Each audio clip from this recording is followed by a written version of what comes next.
okay, I watched Survivor Series 2025 earlier. I've got to cover AEW Full Gear properly, but I watched this show, which was a nice 3 hours and 13 minutes. That was a pleasant surprise to start off with, because normally shows about 4 hours with about 25 minutes of actual wrestling on them.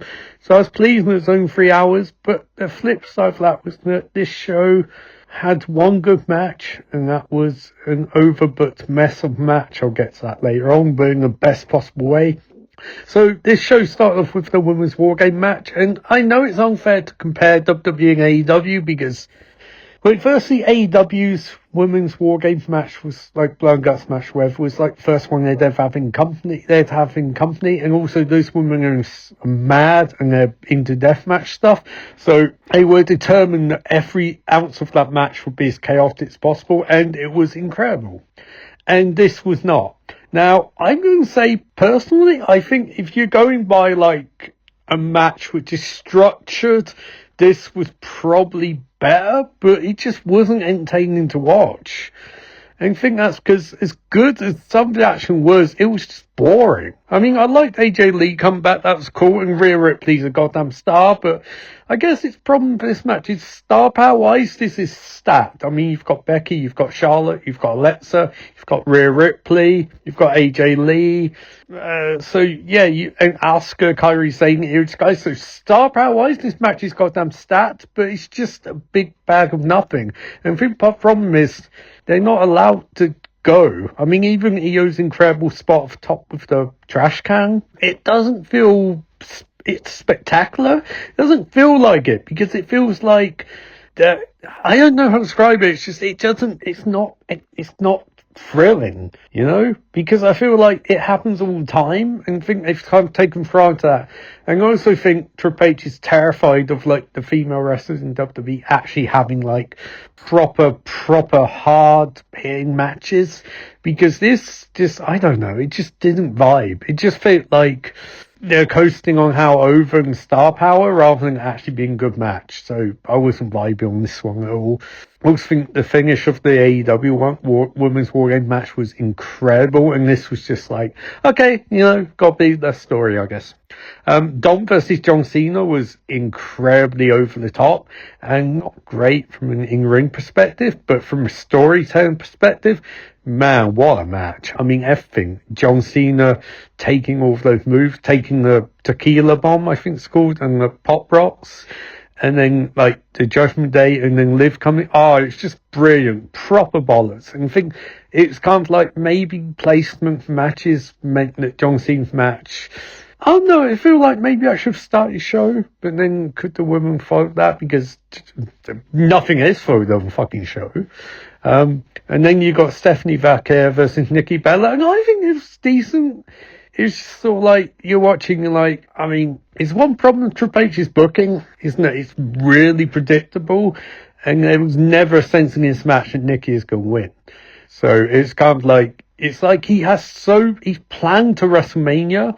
I mean, I think best way, I'll go more into that in the next match, but it's like Triple H has his WrestleMania plan, and that's it. And he's not interested in the journey there being interesting.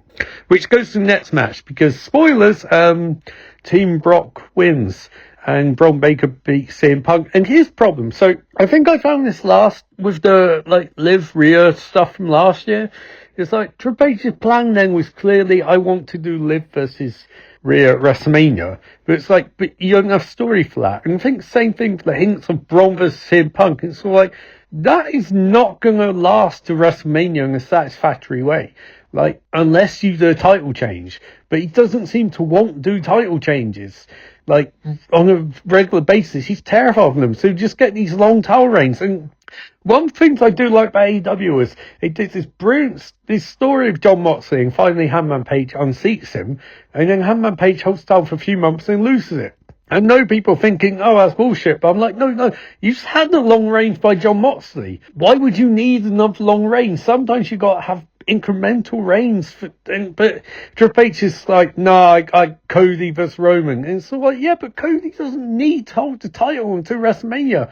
You know, like, you can have dips and valleys, but we've really gone from Vince's incoherent, nonsensical booking where Brock would become champ every other month, it seemed like. But now Triple H is like, no, we're doing stagnant builds. And sort of like, it's very much like Hogan but the thing about Hogan was he was on TV every goddamn week.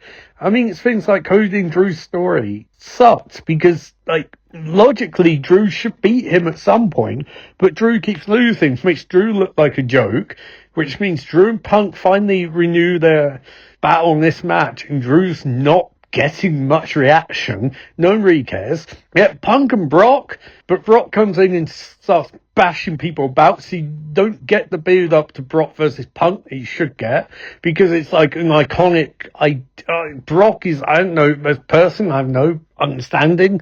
I feel like maybe he's creepy, maybe he's not, but this match, like, it's just so badly structured, and that's the fundamental problem. Brock, for some reason, despite the fact that he probably could, they don't want him working the whole match. And the other thing is, War Games WWE does not work. These matches are just not. AEW's ones are car crash spectacles, you know? And this is not. This is just like, they won't go for storytelling, but Brock comes in, beats everyone up, Roman comes in, beats Brock up, and it's just like, you're just watching it think like, I don't care. And there's little things like Bronson Reed should be so much more over than he is. He's not particularly over.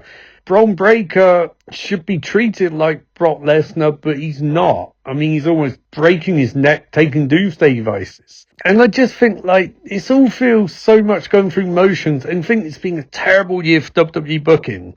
Really bad. And then finish this match where, like, oh, it may or may not be Seth, and it's just like, look, I mean, I don't understand. I don't get it at all. It just seems like it's like we're telling stories. So, like, you're telling bad stories, mate. It's been a terrible year of booking. Like, John Cena turns on Cody, and then they just sort of make up a few months later, and The Rock is not involved at all. And it's like, I know people can go like, oh yeah, but Rock didn't want to be involved. But it's like, yeah, but it's Triple H's responsibility to thread the through line through this stuff, and he doesn't. You know, which is why we're probably going to wind up Jey Uso versus Gunther again in final for the John Cena Invitational. And it's like, I just don't. I don't think this has been a particularly good year for WWE, and this was a very mediocre show, and Dom versus Cena is the best thing on the show. So that's it. That's the only reason I'd say watch that match, and then the rest, don't bother, you know. How they went from Punk being red hot last year to this, I don't know. But hopefully they'll get the fingers out their asses at some point. But the idea of Cody versus Roman again doesn't really fill me with much hope, because you would think their characters had evolved past that point, but they don't care, so whatever.